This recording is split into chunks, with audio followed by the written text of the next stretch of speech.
Okay, guys, it's Maureen Mahood, broker owner at Sell Your Home Charlotte here in beautiful Charlotte, North Carolina. And I am just going over some stuff about the new UDO.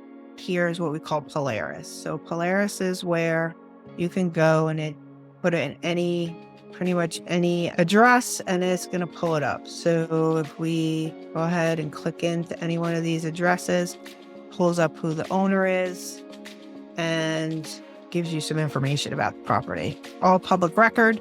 The zoning has changed from what we used to have with commercial zoning, multifamily zoning, and single family zoning into a zoning called the UDO, the Unified Development Ordinance. Let me just talk about what it was before. This is Sharon, Amity, if you can see that on my screen. And this corner right here is apartment complexes. They're on a major road. They're at the edge of a large neighborhood. They make sense over there. When you go down here, this is Valora Lake and single family. There's a builder building back here, single family. This is prior to the UDO. They started building. So these are zones, probably what would have been before, probably R5, because they're on 0.138 acres. R5 means 5 houses per acre. R3 used to mean 3 houses per acre, and so forth. That makes sense. We have single family all around it, and we're getting a lot of density here, right? A lot. And traditionally, if they had to follow what these houses are on over here in this neighborhood, they are on 0.48 acres. This one's probably over an acre, 0.88 acres. They're going to be at least R3, maybe even, yeah, probably R3, because I don't see most of them are half acres. So anyway, so then we go over here. So this is not connected with Laura Lake, and this is Burndale. This is where I live, right over here on this corner lot. So we have 1, 2, 3, 4 lots here that add up to, I think it's like 3, 4.5, 5.5, 6.5 acres. These 3 lots make up. On our old system, you could have taken these 6 lots and done what they did over here, put in a bunch of houses. You might even have could have done or extended this road down, maybe do some houses like Drew, backyards. Fits. Neighborhood wouldn't have loved it. Can't stop progress. What the new UDO says that you could do in this neighborhood is similar to what they're doing over here on Central. Here's Central right here. So if you're familiar with this area, here's the QT, Central Avenue. Here is Sharon, Amity.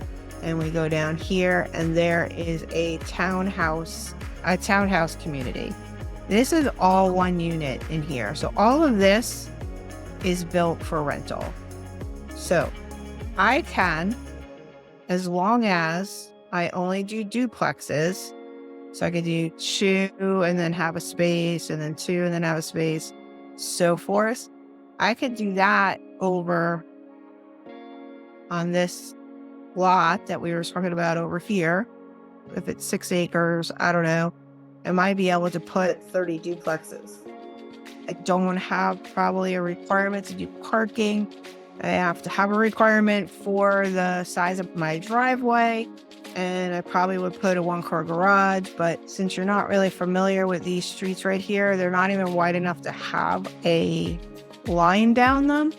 And then if you go up Burndale, so this is what I would call our major artery, but it doesn't go through.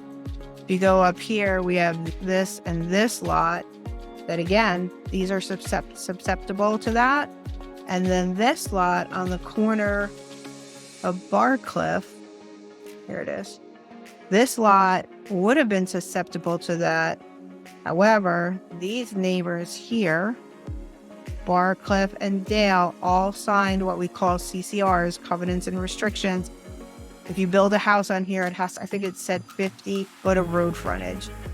These are very concerning for a lot of neighbors because this could be, like I said, an apartment complex. Here's a plan that's already been approved by land planning over in the Hickory neighborhood. And you'll notice that on this plan, this is 3 acres of property. So they're getting 10 duplexes on this 3-acre property by building these 2 roads. And there's very little parking, very little green space. If you look to the left, there is a little space over there. That's actually somebody's home that's lived there for a really long time. They have nothing that they can do about this development.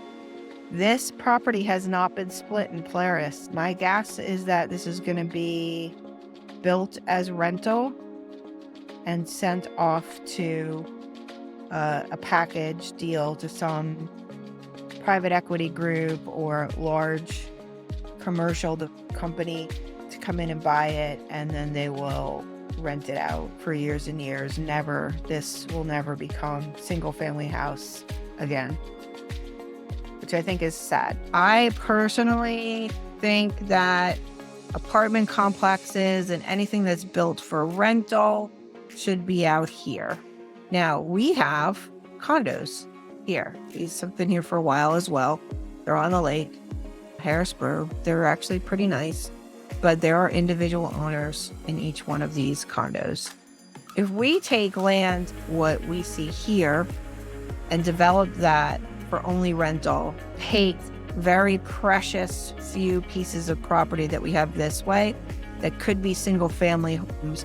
I think a really good idea to maybe think about is if we could focus on still having different rules in neighborhoods that are traditionally single family neighborhoods and not allow clusters of rental units on one piece of property to be built, forever changing that neighborhood. Also, taking away the opportunity for a lot of home buyers coming in that want property, because we're not making any more property in Mecklenburg County. It's a finite resource and it's just going to get more and more expensive.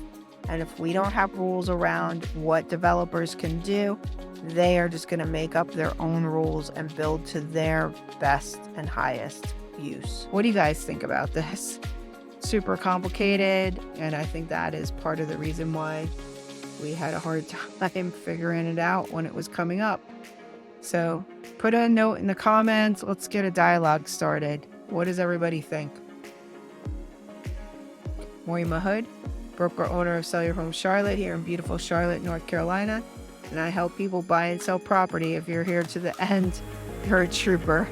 Have a great day, Charlotte. Bye.